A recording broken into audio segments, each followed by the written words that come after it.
کا باب، اس لیے کہ تمام اعمال چاہے وہ فرض ہو، چاہے وہ سنتیں ہو، موقدہ ہو، نفل ہو، کوئی بھی اعمال جو ایک مومن کرتا ہے، ان تمام اعمال کا انحصار نیتوں سے اس کے ہوتا ہے۔ پھر چاہے ایک انسان جو ہے ظاہری اعتبار سے آپ کو لگتا ہے کہ کوئی کام ایسا کرتا ہے، ٹھیک، جس کے معاملے میں ظاہر تو لگتا ہے کہ یہ آدمی گناہ گار ہوگا، لیکن چونکہ اس کی نیت اس کام کی نہیں اور وہ مجبور کر دیا گیا ہے اس کام کے لیے، جیسا صحابہ کے دور میں صحابہ چاہتے تھے کہ وہ نمازیں پڑھے، وہ کھل کر جو اللہ کی عبادت کرے،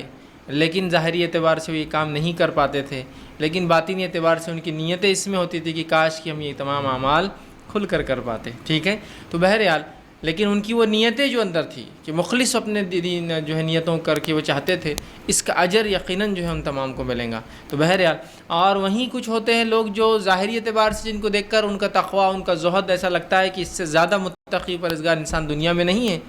لیکن ان کی نیتوں کے فساد کی وجہ سے وہ ظاہری اعمال جو دکھ رہے ہیں لیکن نیت چونکہ ان کی خراب ہے، اس کی بنیاد پر جو ہے وہ اعمال ان کو اجر نہیں دیتے ہیں، جس کی مثال نبی اکرم صلی اللہ علیہ وسلم نے یوں دی اور فرمایا کہ جہنم 3 لوگوں سے دہکائی جائیں گی۔ پہلا وہ شخص ہوگا جو شہید ہوگا،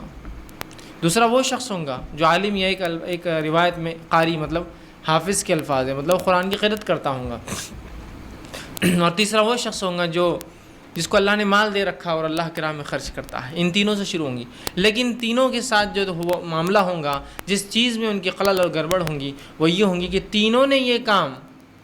دکھاوے کے لیے کیے ہوں گے، اللہ کے لیے خالص نہیں کیے ہوں گے۔ شہید نے اس لیے شہادت دی کہ لوگ کہے کہ وہ شہید ہے، عالم نے اس لیے فتوے یا قاری نے اس لیے قرآن سنایا کہ لوگ تعریف کرے کتنا اچھا عالم اور قاری ہے، اور اس مالدار نے اس لیے مال خرچ کیا کہ لوگ تعریف کرے کتنا خرچ کرتا ہے۔ تو تینوں کو دنیا میں اجر مل گیا، آخرت میں نہیں ہے۔ حالانکہ شہادت، علم دین کا حاصل کرنا، حفظ قرآن کرنا اور اس پر قائم رہنا بہت بڑی بات ہے، اور مال خرچ کرنا اللہ کے دینے کے بعد یہ بہت